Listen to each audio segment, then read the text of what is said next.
Hello बच्चों, let's read the question. Match the following columns. So बच्चों, column 1 में given है हमें फिजिकल क्वांटिटीज एंड कॉलम 2 में उनकी एसआई यूनिट्स और dimensions. So we have to match the correct pairs.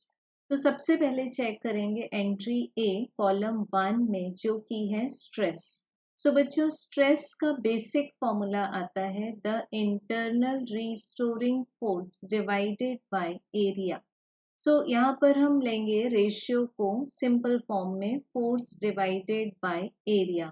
सो बच्चों, इसके अकॉर्डिंग हमें S I unit of stress मिलता है न्यूटन पर मीटर स्क्वायर।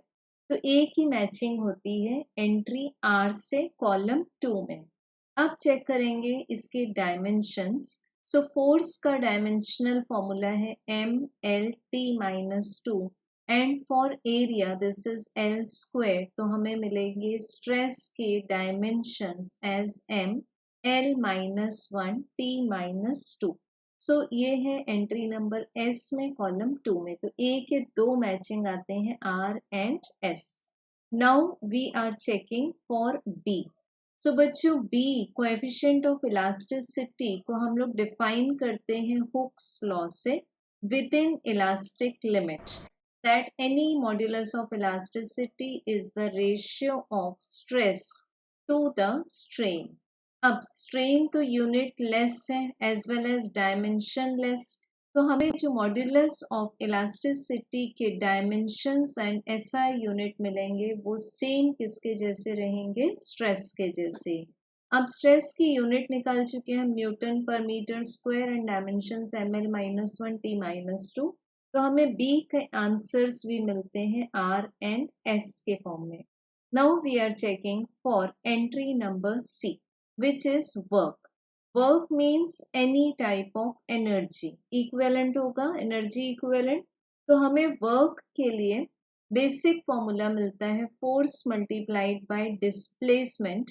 फोर्स की एसआई यूनिट है न्यूटन, एंड डिस्प्लेसमेंट की लेंथ के इक्विवेलेंट दिस इज मीटर। तो बच्चों, सी का आंसर मिलता है P, Newton metre.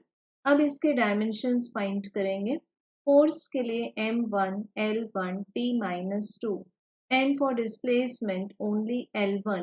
So this is M1 L square T minus 2. तो हमें C का एक और मैचिंग मिल जाती है Q, which is ML square T minus 2. अब बच्चों लास्ट एंट्री देखेंगे D, which is energy.